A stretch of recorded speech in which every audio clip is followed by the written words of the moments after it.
اس پر مکمل حقیقت اور سچائی کے ساتھ بات کریں گے۔ اس سے پہلے چینل کو سبسکرائب کر لیں اور گھنٹی کے نشان کو ضرور پریس کریں۔ کالعدم تنظیم تحریک طالبان پاکستان نے جنگ بندی میں 5 روز کی توسیع کر دی ہے اور اب یہ جنگ بندی 15 مئی تک جاری رہے گی۔ جنگ بندی کا یہ اعلان ایک ایسے وقت میں کیا گیا ہے جب طالبان کے ساتھ ایک مرتبہ پھر مذاکرات کا چرچا ہو رہا ہے۔ تنظیم کے ترجمان محمد خراسانی نے جنگ بندی میں توسیع کے اعلان کی تصدیق کی ہے۔ ٹی ٹی پی کے بیان میں کہا گیا ہے کہ فوج کے ساتھ جنگ بندی میں توسیع کی گئی ہے اور اس کے لیے تحریری حکم جاری کیا گیا ہے۔ اس بیان کے مطابق عید الفطر کے لیے کی گئی جنگ بندی میں 5 روز کی توسیع کی گئی ہے۔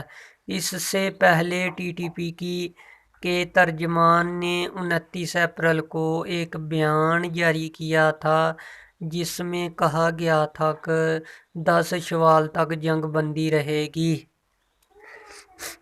اس بیان میں تمام کارکنوں سے کہا گیا تھا کہ اس جنگ بندی پر مکمل عمل درآمد کیا جائے اور کہیں بھی کسی قسم کی کوئی کارروائی نہیں کی جائے گی۔ چنانچہ اس عرصے کے دوران ملک کے کسی علاقے سے بھی ٹی ٹی پی سے منسلک تشدد کے کسی واقعے کی اطلاع موصول نہیں ہوئی ہے۔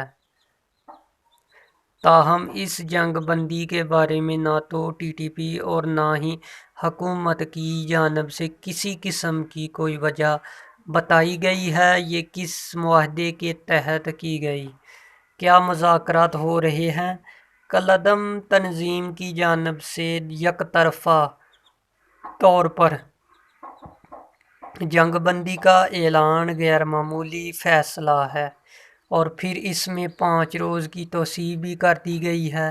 اس بارے میں وزیرستان سے قبائلی رہنماؤں نے بات کرنے سے انکار کیا ہے۔ تاہم ان کا یہ کہنا تھا کہ جب کوئی حتمی بات ہوگی تو پھر اس کا اعلان کیا جائے گا۔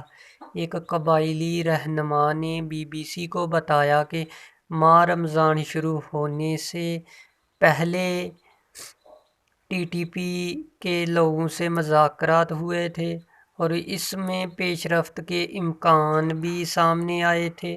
تاہم اب آئندہ مذاکرات کے لیے کوئی تاریخ طے نہیں ہوئی ہے۔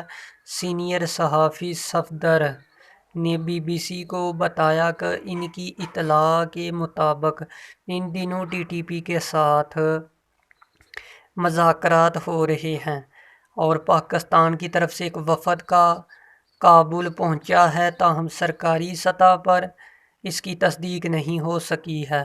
ایک اطلاع یہ ہے کہ اس وفد میں قبائلی رہنما، علماء اور دیگر لوگ شامل ہیں۔ اس بارے میں امارت اسلامی افغانستان کے ایک ترجمان بلال کریمی سے رابطہ کیا گیا تو انہوں نے اس بارے میں لا علمی کا اظہار کیا، جبکہ کالعدم تنظیم کے ترجمان محمد خراسانی کو اس بارے میں میسج بھیجا گیا ہے لیکن ان کی جانب سے کوئی جواب نہیں آیا۔ صفدر نے ذرائع کے حوالے سے بتایا کہ ایک وفد امارت اسلامی افغانستان کے وزیر داخلہ سراج الدین حقانی اور ٹی ٹی پی کے رہنماؤں سے دوبدو ملاقات کرے گا۔ اس ملاقات میں مذاکرات کے عمل کو مکمل کرنے کے لیے اقدامات تجویز کیے جائیں گے۔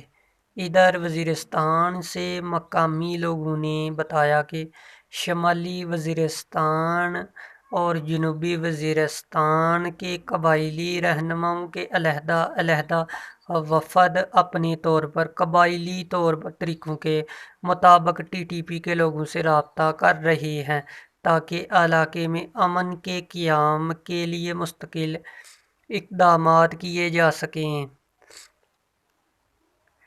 ذرائع نے بتایا کہ ان وفد نے حالیہ 1 سے 1.5 ماہ میں افغانستان میں ٹی ٹی پی کے لوگوں سے رابطے کیے ہیں۔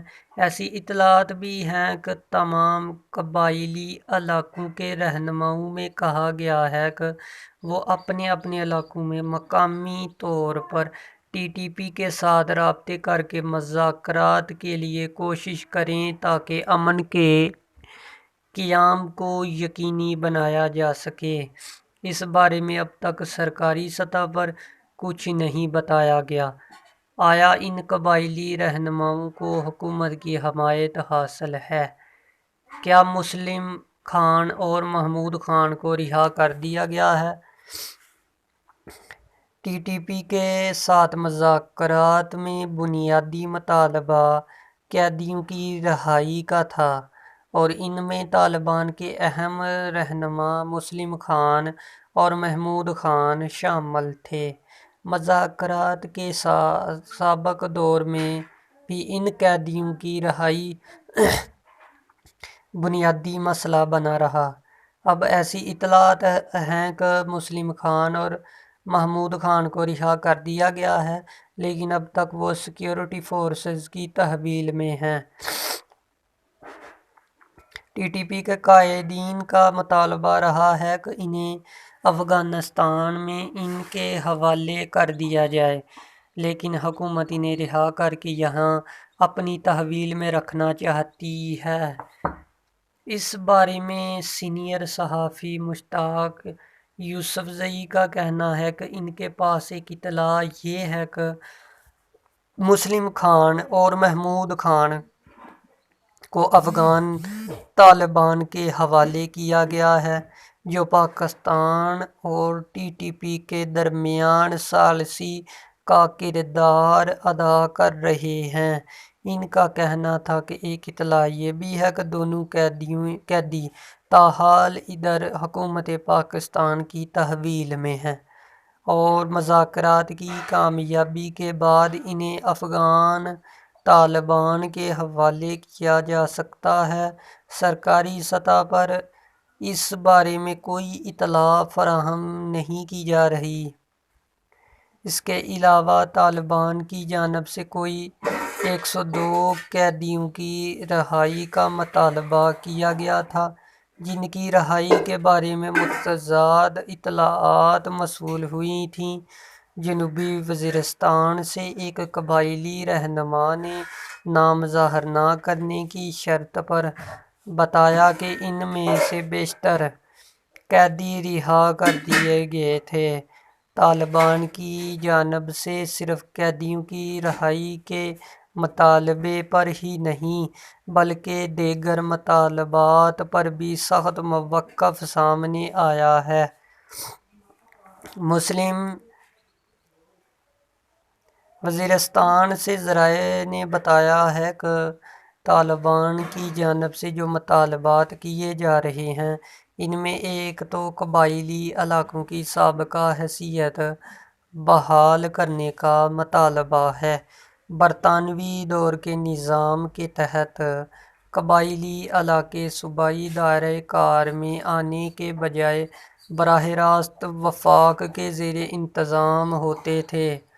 مسلم لیگ نون کے گزشتہ دور حکومت میں آئین میں 25ویں ترمیم کے بعد قبائلی علاقوں کو اضلاع کا درجہ دے کر انہیں صوبہ خیبر پختونخوا کے ماتحت کر دیا گیا تھا، مگر اب مبینہ طور پر طالبان چاہتے ہیں کہ ان اضلاع کا خیبر پختونخوا کے ساتھ انضمام ختم کر کے انہیں ایک مرتبہ پھر وفاق کے زیر انتظام قبائلی علاقوں کا درجہ دیا جائے۔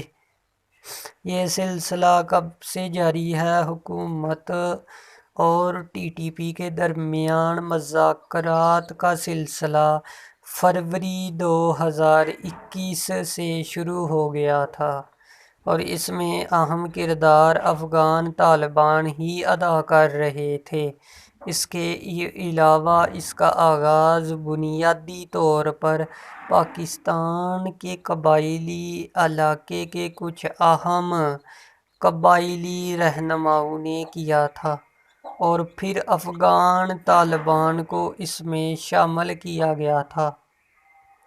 ان کا کہنا تھا کہ گزشتہ سال 25 اکتوبر کو طالبان اور حکومتی حمایت یافتہ عہدیداروں کی اہم ملاقاتیں ہوئیں، جس میں طالبان نے 102 قیدیوں کی رہائی کا مطالبہ کیا تھا، جن میں 5 قیدی انتہائی اہم تھے۔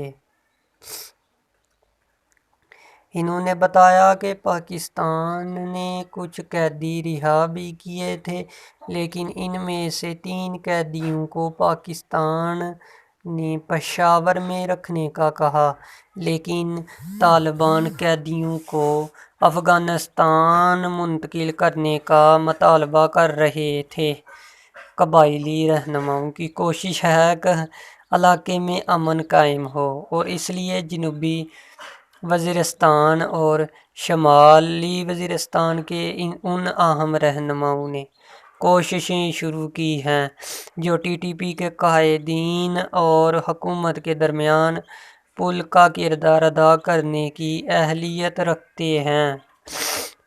طالبان اور سیکیورٹی فورسز کی کارروائیاں اس سال کے پہلے 4 ماہ میں جہاں حکومت کی جانب سے شدت پسندوں کے خلاف کارروائیاں کی گئی ہیں، وہاں کالعدم تنظیم تحریک طالبان پاکستان کی جانب سے بھی متعدد حملے ہوئے ہیں۔ ان حملوں کے دعوے سوشل میڈیا پر باقاعدہ پیغامات کی شکل میں جاری کیے جاتے رہے۔ تنظیم نے اپریل کے مہینے میں 54 اور مارچ کے مہینے میں 39 حملے کے دعوے کیے تھے، جن میں متعدد سیکیورٹی فورسز کے اہلکاروں کی ہلاکت کا دعویٰ کیا گیا تھا۔ سرکاری سطح پر بھی طالبان کے خلاف آپریشنز کیے گئے، جن میں شدت پسندوں کی ہلاکت اور گرفتاریوں کا دعویٰ کیا گیا۔